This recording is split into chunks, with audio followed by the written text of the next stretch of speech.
Hello बच्चों, कैसे हैं आप लोग सब। हम लोग 9th क्लास के 3rd चैप्टर का 3 दृश्य तक हम कंप्लीट कर चुके थे। तृतीय दृश्य हमारा कंप्लीट हो चुका था, है ना। आप लोगों ने रीड किया होगा। आई होप आप लोगों को मेरा पढ़ाना अच्छा लग रहा होगा और आप उसको अच्छे से रीड करके और अच्छे से अच्छे मार्क्स लाने की कोशिश करेंगे। मेरा यही उद्देश्य है वीडियो बनाने का कि आप लोग क्लास में पढ़ते हैं, फिर हम लोग अच्छे से ध्यान नहीं दे पाते हैं, तो आप लोगों के लिए कहीं ना कहीं कुछ कचावट रह जाती है ना। कोई लाइन नहीं आती समझ में, कोई ग्रामर पोर्शन समझ में नहीं आता, कोई बात समझ में नहीं आती, तो फिर हम लोग उसको छोड़ते जाते हैं, इग्नोर करते जाते हैं, ठीक है। तो इसलिए जो भी आपको उस समय समझ में नहीं आए, आपके जो भी टीचर्स पढ़ा रहे हैं या जो दूसरे स्कूल्स के बच्चे हैं जिनको ये लेसन समझ में नहीं आ रहे हैं, उन सबके लिए भी ये लेसन बहुत बेनिफिशियल रहेगा, जिससे कि आप लोग क्या करेंगे, इसको दोबारा रीड करेंगे तो बहुत अच्छे से समझ में आ जाएगा। फिर भी कोई प्रॉब्लम रह जाती है, कुछ बात रहती है आपको दिमाग में नहीं आती समझ में, तो आप कमेंट बॉक्स में डाल के मुझसे पूछ सकते हैं, ठीक है। तो अपन 3rd तक तो अपन पढ़ चुके थे, ठीक है। 3rd दृश्य कंप्लीट हो गया था और हमने अब तक पढ़ लिया था कि मल्लिका और चंदन जो है वो गाय की सेवा करना शुरू कर देते हैं और उसका दूध निकालना बंद कर देते हैं, ठीक है। और फिर वो उसकी सेवा करते हुए वो दोनों कहते हैं कि अब हमको दूध निकालने के लिए पात्र भी तो चाहिए, तो वो कुम्हार के पास चले जाते हैं, ठीक है। और दोनों वहाँ से चले जाते हैं। यहाँ तक हमने पढ़ लिया था। चौथा दृश्य है कि कुंभकार जो है वो कुम्हार के पास चले गए हैं और कुंभकार कहता है घट रचनायाम लीन गायति। वो अपनी घट रचना मतलब घड़े की रचना करने में, बनाने में लीन है और गाते गाते बना रहा है, ठीक है। हम भी कुछ काम करते हैं तो गाते गाते करते रहते हैं ना, तो ऐसे ही गाते गाते वो भी घड़े क्यों बना रहा है। ज्ञात्वा अपि जीविका हेतु रचयामि घटना अहम जीवनम भंगुर सर्वम यथेश मतिका घटः। अब वो एक क्या गा रहा होता है, श्लोक के माध्यम से बहुत अच्छी बात कह रहा होता है कि ज्ञात्वा अपि, ये जानकर भी, ज्ञात्वा अपि मतलब ये जानकर भी, जीविका हेतु रचयामि घट अहम, ठीक है। मैं ये जानकर भी, अब क्या जान के, वो सेकंड लाइन में है, ठीक है। मैं घट यानी घड़े की, अहम यानी मैं, रचयामि यानी रचना करता हूँ, किसके लिए, जीविका के लिए, ठीक है। मैं अपनी जीविका कमाने के लिए, अपनी रोजी रोटी कमाने के लिए मैं क्या करता हूँ, मैं घड़े की रचना करता हूँ। क्या जानकर कि जीवनम भंगुरम, ठीक है, सर्वम सर्व सारे सब जीवन में सब कुछ जो है वो भंगुर रहता है, नष्ट हो जाने वाला है, ठीक है। संसार में कुछ रहने वाला है कि हमारा जीवन, हम हमेशा जीवित थोड़ी ना रहेंगे, ठीक है। हमारा भी कभी ना कभी नाश होने वाला है, किसके समान, यथा एष मृत्तिका घटः, ये मिट्टी के घड़े के समान सब कुछ नष्ट हो जाने वाला है। जैसे मिट्टी का घड़ा हमेशा नहीं रहता है ना, ठीक है, कभी ना कभी मिट्टी का घड़ा फूट जाता है, ऐसे हमारा शरीर भी कभी ना कभी समाप्त हो जाता है। जीवन में सब कुछ जो है वो भंगुर है, अर्थात नष्ट होने वाला है। फिर भी मैं ये जानकर भी, ज्ञात्वा अपि यानी यह जानकर भी, मैं घट यानी घड़े की रचना करता हूँ अपनी जीविका के लिए। आ गई बात समझ में। कितना अच्छा श्लोक बोलते हुए, कितनी अच्छी बात बोलते हुए घड़े की रचना कर रहा था कि मैं घड़े की रचना क्यों कर रहा हूँ, कि मैं अपनी जीविका कमाना चाहता हूँ, इससे मैं अपना पेट भरता हूँ। लेकिन मैं ये भी जानता हूँ कि ये मृत्तिका घट जो है, ये मिट्टी का घड़ा जो है वो क्या है, भंगुर अर्थात नष्ट हो जाने वाला है। जिस प्रकार से सर्वम जीवनम, जिस प्रकार सारा जीवन जो है वो नष्ट हो जाता है, ठीक है, कभी भी हमारा शरीर हमेशा के लिए नहीं रहता है, इसी प्रकार से जिस प्रकार से मिट्टी का घड़ा जो होता है वो क्षण भर के लिए होता है, ठीक है, कुछ क्षण के, कुछ पलों के लिए होता है, कुछ टाइम के लिए रहता है, बाकी वो समाप्त हो जाता है, ठीक है। तो इसी प्रकार से जीवन के लिए भी वो बात कह रहा है। तो चंदन कहता है नमस्करोमि तात, नमस्कार है पिता। तात यहाँ पे बड़ों के लिए आदर सूचक वाक्य हो रहा है, ठीक है। तो तात मतलब वैसे तो पिता होता है, लेकिन यहाँ पे कुम्हार को पिता तो कहता नहीं है, तो आदर सूचक वाक्य में बोलता है कि नमस्करोमि तात, नमस्कार है, पंचदश घटान इच्छामि किम दास्यसि, ठीक है। पंचदश यानी, पंचदश किसको कहते हैं, 15, ठीक है। 15 घड़ों की मैं इच्छा करता हूँ, ठीक है। किम दास्यसि, क्या तुम दोगे। उसने क्या कहा कि मुझे 15 घड़े चाहिए, तो क्या तुम मुझे दोगे, ठीक है। तो वो जो देवेश है, देवेश कौन है यहाँ पे, कुंभकार, कुंभकार का नाम है देवेश, ठीक है।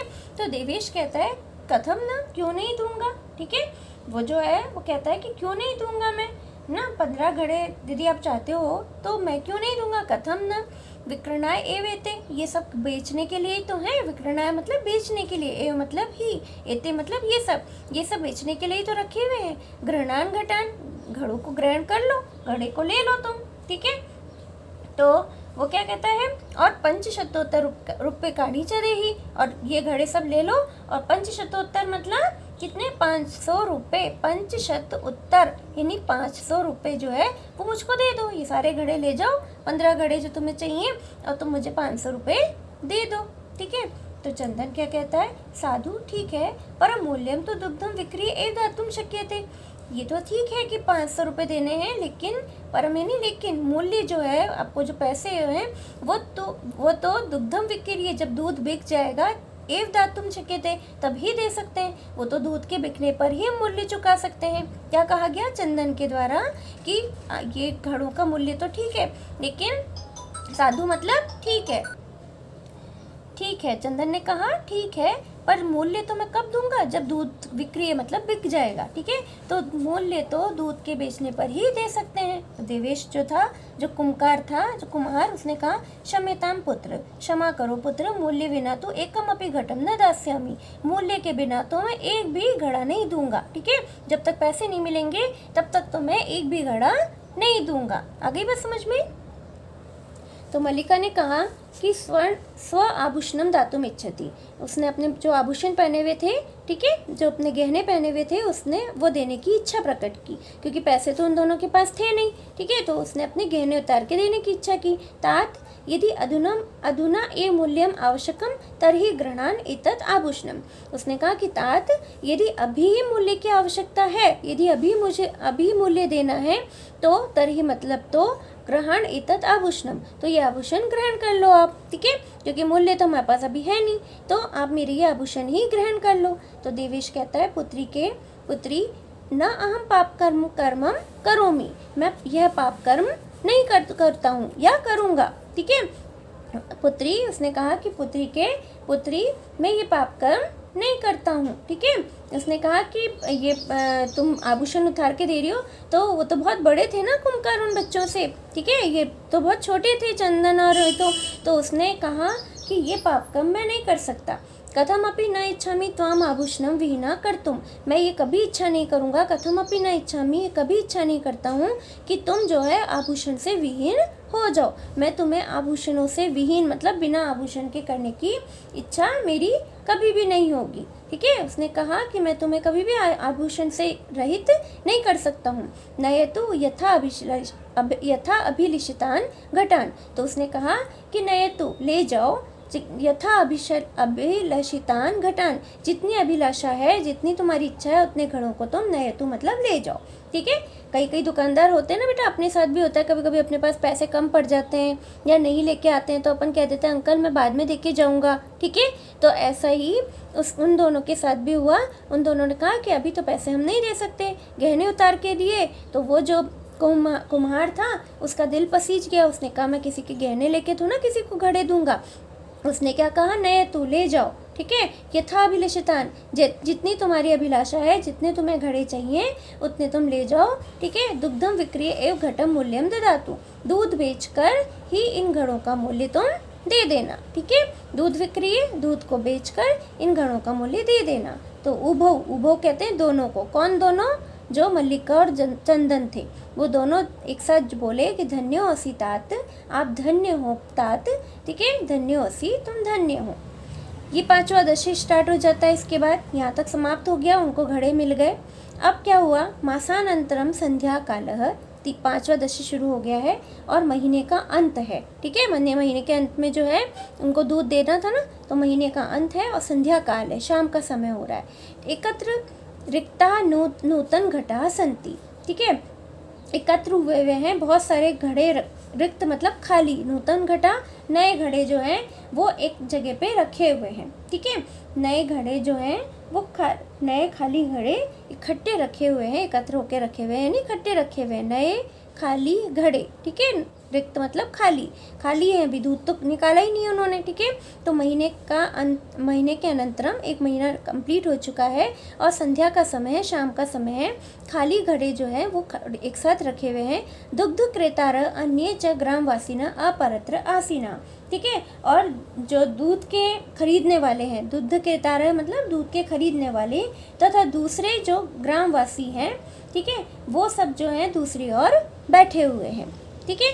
दूध के खरीदने वाले और जो ग्रामवासी हैं, दूसरे खरीदने वाले और जो दूसरे गांव वाले हैं, वो सब वहाँ पे बैठे हुए हैं।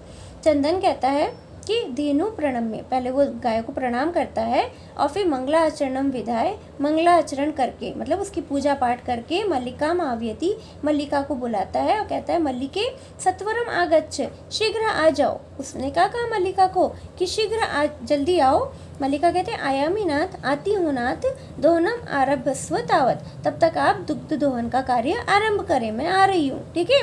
वो जल्दी से धेनु को प्रणाम करके, गाय को प्रणाम करके और मंगलाचरण करता है, उसकी पूजा पाठ, उसको अच्छे से आरती वारती उतारता है और फिर मल्लिका को बुलाता है। तो मल्लिका कहती है कि सत्वरम मल्लिका को क्या कहता है, जल्दी आओ। तो मल्लिका क्या कह रही है, आती हूँ नाथ, आप जब तक दूध का दोहन का कार्य आरंभ करो, ठीक है। तो चंदन कहता है यदा धेनु समीपम गत्वा दोग्धुम इच्छति तदा धेनु पद पृष्ठपादेन प्रहरति, जब धेनु के वो समीप जाता है, पास में जाता है, कौन, चंदन, ठीक है। जब चंदन जो है वो धेनु के समीप जाता है, ठीक है, जाने की इच्छा करता है, तब गाय जो है वो अपने पीछे के पैरों के प्रहार से पीछे के पैरों से उस पर प्रहार करती है, ठीक है। आ गई बात समझ में। तो उसने क्या कहा कि वो जैसे वो गाय के पास गया और गाय के पास जाते ही क्या हुआ कि उसने अपने पृष्ठपादेन यानी पीछे के पैरों से उस पर प्रहार किया, ठीक है। जैसे उस यदा धेनु समीपम गत्वा, जब वो गाय के समीप जाकर दोग्धुम इच्छति, गाय को धोने की इच्छा करता है, तदा यानी तब गाय जो है पीछे के पैरों से उसे प्रहार करती है। तो चंदनश्च पात्रेण सह पतति, जो चंदन है वो पात्र के साथ ही गिर जाता है, उसके हाथ में जो बर्तन होता है उसके साथ ही वो गिर जाता है। नंदिनी दुग्धम देही, तो वो क्या बोलता है, नंदिनी दूध दो, ठीक है। चंदन बोलता है नंदिनी दूध दो। किम जातम ते, क्या कर रही हो तुम, ठीक है। ते मतलब तुम, किम जातम क्या कर रही हो, क्या हो गया तुमको, ठीक है। पुनः प्रयासम, फिर से प्रयास करता है वो, ठीक है, वापस उसके पास जाता है, क्योंकि वो तो उसकी पालतू गाय है ना, तो उसको समझ ही नहीं आया, तो उसने वापस जाके उसके साथ प्रयास किया। नंदिनी च पुनः पुनः पाद प्रहारेण ताड़ित्वा चंदनम रक्त रंजितम करोती, लेकिन नंदिनी जो थी, गाय जो थी, वो उसको बार बार पैर के प्रहार से ताड़ित्वा यानी मार करके और चंदन को रक्त रंजित कर देती है, ठीक है। वो जैसे जैसे जब बार बार जाता है दूध दोहन करने के लिए और बार बार नंदिनी जो है अपने पैर के प्रहार से उसको मारती है और फिर उसको प्रहार करती है उस पर, और फिर चंदन को रक्त रंजित मतलब लहू लुहान हो जाता है वो। हाँ हतो अस्मि, फिर वो चिल्लाता है अरे मैं मारा गया हूँ। चीत्कारम कुर्वन पतति, ऐसा चीत्कार करते हुए वो गिर जाता है, ठीक है। बार बार उसको प्रहार करती है तो ऐसा चीत्कार करके चिल्ला करके वो कि अरे मैं मारा गया, ठीक है, ऐसा करते हुए वो पतति मतलब गिरता है। सर्वे आश्चर्येन चंदनम अन्योन्य च पश्यन्ति, सभी लोग आश्चर्य से चंदन और अन्य लोगों को देखते हैं, ठीक है। दूसरे लोग जो हैं वो सब लोग चंदन को देखने लगते हैं, दूसरे ग्रामवासी जो थे वो सभी अचंभे से चंदन को और आपस में अन्योन्य मतलब आपस में देखने लगते हैं कि ये हो क्या रहा है, ठीक है, ये गाय इसको मार क्यों रही है। तो मल्लिका जो है वो चीत्कारम श्रुत्वा झटिति प्रविश्य, आवाज आती है ना चंदन की जोर से, तो चीत्कार सुनकर, श्रुत्वा यानी सुनकर, झटिति प्रविश्य झट से तुरंत प्रवेश करती है, कहती है नाथ किम जातम, नाथ क्या हुआ, कथम तुम रक्त रंजितम, कैसे तुम रक्त रंजित हो गए, इतने लहूलुहान कैसे हो गए। तो चंदन कहता है धेनु दोग्धुम अनुमतिम एव न ददाति, ये जो गाय है वो मुझे दोग्धुम यानी दूध दोहने की अनुमति ही नहीं दे रही है, ठीक है। गाय मुझको दूध देने के लिए अनुमति यानी आज्ञा प्रदान नहीं कर रही है। दोहन प्रक्रिया आरभमाणम एव ताड़यति माम, जैसे ही मैं दोहन प्रक्रिया को आरंभ करता हूँ, दूध दोहना प्रारंभ करता हूँ, तभी वो मुझे मार देती है। मल्लिका धेनुम स्नेहन वात्सल्यन च आकार्य दोग्धुम प्रयतते, अब मल्लिका ट्राई करती है, मल्लिका जो है वो गाय को स्नेह और वात्सल्य से, वात्सल्य मतलब प्यार से, ठीक है, वो गाय के पास जाती है और उसको बहुत प्यार से, वात्सल्य से, आकारी मतलब उसको प्यार करके, और दुग्धुम प्रयतते दुग्ध धोने की का प्रयत्न करती है। किंतु धेनु दुग्धहीना एव इति अवगच्छति, लेकिन वो जान जाती है, अवगच्छति मतलब जान जाती है कि गाय जो है वो दुग्ध से हीन है, मतलब उसके अंदर दूध ही नहीं है। वो तुरंत जान जाती है, जैसे ही वो गाय को दुहने का प्रयास करती है, वो ये जान जाती है कि गाय जो है वो दुग्धहीना एव, दुग्धहीन ही है, उसके अंदर दूध ही नहीं बचा हुआ है। मल्लिका कहती है चंदनम प्रति, चंदन की ओर कहती है वो कि चंदन से क्या कहती है कि नाथ अति अनुचितम कृतम आवाभ्याम यत्, ठीक है, वो अपने पति से कहती है कि नाथ अति अनुचितम कृतम, ये बहुत ही अनुचित कार्य किया गया है, आवाभ्याम यानी हम दोनों के द्वारा, ठीक है, हम दोनों के द्वारा बहुत ही अनुचित कार्य किया गया, मतलब हमने ये उचित नहीं किया है गाय के साथ में। मास पर्यंतम धेनो दोहनम कृतम, जो महीने के अंत में हम धेनु को दोहने का कार्य कर रहे हैं, ये बहुत ही अनुचितम कृत है, मतलब बहुत ही बुरा कार्य किया है हमने।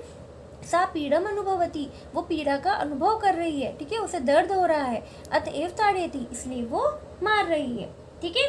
वो कह रही है कि उसने क्या कहा कि हमने बड़ा अनुचित कार्य किया है कि महीने भर बाद गाय को दुहा है, वो पीड़ा का अनुभव कर रही है और इसलिए ही मारती है। तो चंदन कहता है देवी मयापि ज्ञातम यत्, मेरे द्वारा भी ये जान लिया गया है कि अस्माभि सर्वथा अनुचितम एव कृतम, ठीक है, कि हमारे द्वारा जो है सब प्रकार से अनुचित कार्य ही किया गया, सर्वथा यानी सभी प्रकार से अनुचित कार्य ही किया गया है।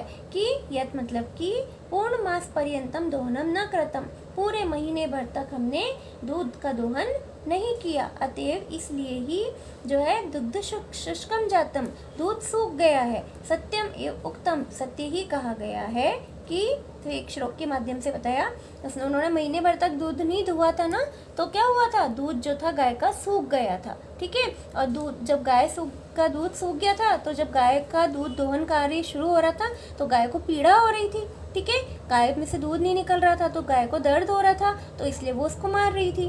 तो चंदन भी ये बात समझ गया और मल्लिका भी बात समझ गई और उन्होंने कहा सत्यम एवं उत्तम, सत्य ही कहा गया है। क्या सत्य कहा गया है, कार्य अध्यतनीयम यत् तद अध्यय विधेयता, जो कार्य होता है जो आज करने योग्य होता है उसको आज ही, अध्यय मतलब आज ही विधेयता कर लेना चाहिए, ठीक है। उसके द्वारा क्या कहा गया कि जो आज का काम है अध्यतनीयम कार्यम, आज करने योग्य कार्य को अध्यय तद आज ही विधेयताम, आज ही कर लेना चाहिए। विपरीते गति यसे स कष्टम लभते ध्रुवम, इसके विपरीत यदि हम ऐसी गति करते हैं कि आज का कार्य आज नहीं करते हैं तो कष्ट, ध्रुवम यानी निश्चय ही कष्ट को प्राप्त करते हैं, हमें निश्चय ही कष्ट मिलता है। हम आज का आसन आज नहीं पढ़ेंगे, हम पेंडिंग वर्क करते जाएंगे तो क्या होगा कि हम जो है धीरे धीरे हमारा पेंडिंग वर्क चढ़ता जाएगा और हमको क्या होगा, कष्ट का अनुभव होगा, बाद में हमको बहुत जोर आएगा, समझ में ही नहीं आएगा, बहुत सारा कार्य पेंडिंग हो जाएगा, ठीक है। तो क्या कहा गया, उन्होंने कहा कि सत्यम एव उत्तम, ये सत्य कहा गया है कि आज का कार्य जो है वो, जो आज तक का जो कार्य है वो आज ही कर लेना चाहिए, ठीक है। इससे उल्टा होने पर, इसकी विपरीत गति करने पर तो निश्चय रूप से कष्ट प्राप्त होता है, ठीक है। तो मल्लिका ने कहा कि आम भरत, सही कह रहे हैं आप, भरत कहते हैं पति को, है ना, हस्बैंड को, भरत पर्यायवाची है पति का, कभी वो नाथ कह रही है, कभी भरत कह रही है ना, तो ये सब पर्यायवाची है इसके पति के लिए, है ना। तो मल्लिका ने कहा कि आप ठीक ही कह रहे हैं स्वामी, सत्यमेव, सत्य है, मया भी पठितम यत्, मेरे द्वारा भी पढ़ा गया है कि सुविचार्य विधातव्यम कार्यम कल्याण काक्षिणाम यह करोति अविचार्यत एतत् स विषीदति मानवः, ठीक है। उसने कहा कि मेरे द्वारा भी ये पढ़ा है कि सुविचारम विधातव्यम, सुविचार यानी अच्छी प्रकार से विचार करके कार्य को करना चाहिए, विधातव्य मतलब करना चाहिए, क्या कार्य, ठीक है। कल्याण कांक्षिणः, जो कल्याण चाहने वाले जो व्यक्ति होते हैं, जो अपना कल्याण चाहते हैं, कल्याण के आकांक्षिण मतलब कल्याण को चाहने वाले, भला चाहने वाले जो व्यक्ति होते हैं, ठीक है, वो भला चाहने वाले व्यक्ति जो है अच्छी तरीके से विचार करके ही उनको कार्य करना चाहिए, विधातव्य मतलब करना चाहिए, उनको अच्छी प्रकार से विचार करके ही कार्य करना चाहिए। आज हमको अपनी भलाई अच्छी लगती है, हम पास होएं, अच्छे नंबर से पास होएं, तो हमको क्या करना चाहिए, अच्छी प्रकार से विचार करके कार्य करना चाहिए, ठीक है। यह करोति अविचार्येतत् ठीक है। जो मनुष्य बिना विचार, अविचारी मतलब बिना विचार के, एतत् मतलब इस प्रकार के कार्य को करता है, स विषिदति वह विषाद मतलब दुख को ही प्राप्त होता है, ठीक है। मानव यानी वह मनुष्य जो है, जो मनुष्य, यह मनुष्य, मानव मतलब जो मनुष्य अविचार्यत एतत् करोति बिना विचार करे वे कार्य करता है, तो स विषिदति वह क्या हो जाता है, दुखी होता है, ठीक है। तो पूरे श्लोक का मतलब क्या समझ में आया कि अपना भला चाहने वाले व्यक्ति को अच्छी तरह विचार करके ही कार्य करना चाहिए। जो मनुष्य बिना विचार करता है, बिना विचार करे कार्य करता है, वह दुखी होता है, ठीक है। किंतु प्रत्यक्षतया अध्य एव अनुभूतम एतत्, ये मैंने सिर्फ पढ़ा था, लेकिन आज मैंने प्रत्यक्ष रूप से इसको अनुभव भी कर लिया, ठीक है। ये सब अपन किताबों में जो बातें पढ़ते हैं ना, वो कभी ना कभी जीवन में हमारे बहुत उपयोगी होती हैं। हम सोचते हैं कि बड़ी बड़ी बातें कहाँ काम आती हैं, ठीक है, लेकिन ये बड़ी बड़ी बातें कभी ना कभी आपको अभी से लेके जब तक अपना जीवन है, कहीं ना कहीं ये बातें आपके लिए बहुत महत्वपूर्ण होती हैं, ठीक है। कि आप यदि सोच विचार के काम नहीं करते हो तो हमें उसका खामियाजा, उसकी कमी हमको भुगतनी पड़ती है, ठीक है। आज के कार्य को आप आज नहीं करते हो तो हमने अपनी क्लास के कई ऐसे बच्चों को देखा है जो एंड तक भी उनकी कॉपियाँ नहीं बनती हैं, उनके काम नहीं होते हैं, उनको कुछ समझ में नहीं आता कि लेसन में क्या पढ़ाया जा रहा है, ठीक है। ये सब क्यों होता है? ये सब हम भुगत रहे हैं क्योंकि हम इन बातों को सिर्फ पढ़ के छोड़ देते हैं, इनको अपने जीवन में नहीं उतारते हैं, ठीक है। तो उसने क्या कहा मल्लिका ने कि प्रत्यक्ष रूप से तो मैंने आज ही अनुभव किया है कि ऐसा भी होता है। तो सभी लोग जो थे वहाँ पे इकट्ठे हुए जो सारे लोग थे, वो सब क्या कहते हैं, दिनस्य कार्यम तस्मिन् एव दिने कर्तव्यम। सभी लोग बोलते हैं कि दिन का कार्य मतलब जो जिस दिन का कार्य है उसको तस्मिन् एव दिने, उसी दिन कर लेना चाहिए। या एव ना करोति, जो ऐसा नहीं करता है, स कष्टम लभते, उसको कष्ट का अनुभव निश्चय ही होता है। ध्रुवम मतलब निश्चय ही होता है, ठीक है। सभी लोगों के द्वारा उनकी बात को रिपीट किया गया। जवनिका पतम, जवनिका कहते हैं पर्दे को, पर्दा गिर जाता है, नाटक खत्म होने वाला होता है, खत्म हो जाता है और पर्दा गिर जाता है। पतनम यानी गिरना, जवनिका यानी पर्दा। सर्वे मिलित्वा गायन्ति, सभी लोग मिलकर गाते हैं। आदानस्य प्रदानस्य कर्तव्यस्य च कर्मणः क्षिपम प्रक्रियमाणस्य कालः पिबति तद्रसम। सारे लोग क्या गाते हैं कि शीघ्र ही, ठीक है, तद्रसम कहते हैं, सॉरी क्षिप्रम कहते हैं शीघ्र ही, ठीक है। शीघ्र ही जो आदान प्रदान और करने योग्य, ठीक है, शीघ्र ही जो आदान प्रदान और करने योग्य कर्मों को नहीं करता है, ठीक है, वह जो होता है वो क्या करता है, उसके रस को समय पी लेता है। काल मतलब समय, तद्र रसम उसके रस को, काल जो होता है समय जो है वो पिबती यानी पी लेता है, ठीक है। प्रक्रियमाण मतलब उसके जो कार्य होते हैं उसके कार्य के रसों को समय जो है वो पी जाता है, मतलब फिर उसका आनंद नहीं मिलता है हमको। रस मतलब आनंद, ठीक है। हम जो कार्य जिस समय करने हैं, जो आदान प्रदान करना है, जो लेना देना है, जो याद करना है, जो पढ़ना है, जो लिखना है, यदि हम अपने कार्य के समय उन कार्यों को समय पे नहीं करते हैं तो समय जो होता है वो हमारे सारे उस कार्यों के रस को पी जाता है, वो सारा आनंद समाप्त हो जाता है। अभी मैं आपको पढ़ा रही हूँ, आप बहुत अच्छे से नहीं पढ़ रहे हो या आपका दिमाग इधर नहीं है तो आपको रस ही नहीं आएगा। मैंने इतने अच्छे से आपको बात बताई, पाठ पढ़ाया, तो क्या होगा, वो रस आपको अनुभूति नहीं होगा। और जो लोग बहुत ध्यान से पढ़ रहे हैं उनको बड़ा मजा आ जाएगा, हाँ यार सही बात है। कुछ बच्चे इसको गेन भी करेंगे अपने जीवन में, है ना। और कुछ बच्चे जिन्होंने इसको नहीं पढ़ा वो लोग इसको नीरस समझेंगे, अरे मैम ने पता नहीं क्या लेसन पढ़ा दिया, समझ ही नहीं बैठा। क्यों नहीं समझ बैठा? क्योंकि आपने ध्यान नहीं दिया, आपने उस पर गौर नहीं किया, ठीक है। तो समय क्या आएगा, समय जब आप इसको पढ़ने लगोगे ना खुद, तो आपको बहुत बोरिंग से लगेगा, अरे यार इतना बड़ा है, क्या पढ़ूं, ठीक है, कैसे पढ़ूं, समझ ही नहीं आ रहा है। तो वो रस जो है, आनंद जो है वो चला गया आपका, ठीक है, आपने समय पे ध्यान नहीं दिया। तो इस श्लोक का अर्थ क्या क्या कहा गया, शीघ्र ही जो आदान प्रदान और लेन देन के या करने योग्य कर्मों को नहीं करता है, कर्मणा मतलब कर्मों को नहीं करता है, ठीक है, उसके रस को, उसके कार्यों के रस को जो समय होता है वो पी लेता है, अर्थात वो नीरस हो जाता है, काम ही नीरस हो जाता है बिल्कुल, ठीक है, सूख जाता है। जैसे गाय का दूध सूख गया था, ठीक है, कि एक समय तक वो रोज रोज दूह रहा था तो रस प्राप्त हो रहा था, दूध प्राप्त हो रहा था। उसने समय पे कार्य नहीं किया दूध दोहन का तो उसका पूरा रस ही सूख गया, ठीक है ना, उसका दूध ही सूख गया, तो हमें कुछ भी प्राप्त नहीं हुआ। तो इसलिए हमें अपने कार्यों को समय पे कर लेना चाहिए। ये बात आपको बहुत अच्छे से जान लेनी चाहिए, क्योंकि ये आप लोगों के लिए बहुत इंपॉर्टेंट बात होती है। ठीक है, आप जैसे बच्चे कभी कभी लेज़ी हो जाते हैं, वैसे मुझे पता है मेरे सारे बच्चे बहुत अच्छे हैं, है ना, लेकिन फिर भी आपको इन सब बातों को अपने जीवन में उतारना चाहिए। ठीक है बेटा, आप ये लेसन अच्छे से पढ़िएगा और इसको कंप्लीट करिएगा। 2 पार्ट में है, इसका पहला वाला पार्ट डाल चुके हैं, ठीक है, और उसके बाद वाला पार्ट ये है, तो आप कंटिन्यूस में पढ़ेंगे तो बहुत अच्छा रहेगा। दोनों पार्ट को एक साथ पढ़िएगा। ओके बाय बेटा, टेक केयर।